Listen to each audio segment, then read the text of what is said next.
What is Tartaria and why has it become a topic of fascination for so many? You want to go ahead and lead off? Well, that's a good question. I mean, what is Tartaria? That's a hard question to answer. I mean, it depends on your perspective, I suppose. Some people would say it's a civilization not too long ago, which was using harnessing of free energy, quite unified, made these spectacular buildings, which were placed all across the world, and they had technology such as airships, and they could harness energy from the ether, from the electric magnetic field of Earth. And apparently they were wiped out, and some people speak of a mud flood to do with this, and there's still buildings today, many cathedrals and many other buildings are associated with Tartaria, though I wouldn't say all of them are. And I mean, why is it relevant now? I mean, we're turning through this new age, where people are questioning things. And I think certainly for myself, from my point of view, I would say from COVID and that kind of time, I certainly question, do love a good conspiracy. And you're not going to get a bigger conspiracy, I would say, than the Tartarian Empire, And I'd say there is some tangible evidence that there was such a place, or people called this. But there's a lot more questions. Going down to this research, basically, I had more questions than answers. Though I did come across some very interesting perspectives and viewpoints. So I hope that helps slightly, Scott and Jackie.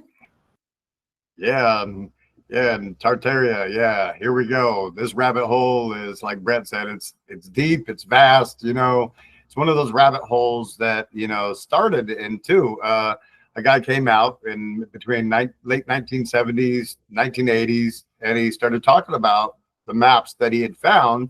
You had German maps, you had European maps, you had French maps that all talked about this Tartaria, vast place, and that it could have been an empire. Well, also in like research that, we've done, like Brett says, you find different things. It's a very deep rabbit hole that, is full of cover up and, conspiracy theories. And, it's a lot of fun. They talk about maybe giants of building certain structures. We've heard that they might have built the Great Wall of China. They might have built the White House, Grand Central Station.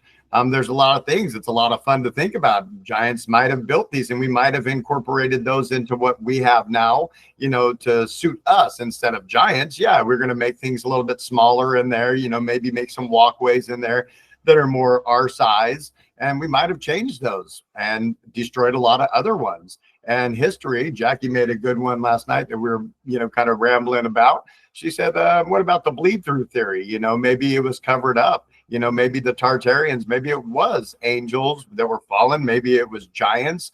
We don't know exactly. There's no real evidence. Like I said, it's 1970s and 80s when it first was brought back up. It wasn't talked about. People like Plato, talked about Atlantis, but did not talk about Tartaria. Brett and I were rambling about this earlier. There's all these things, but nobody talked about it. And then just all of a sudden, and then it wasn't even like a big thing, even in 1970 and 80s when that came out, it wasn't very big. Nobody really bid onto that as, something that was tangible. And it didn't hit anything until about 2016 when it hit on the internet.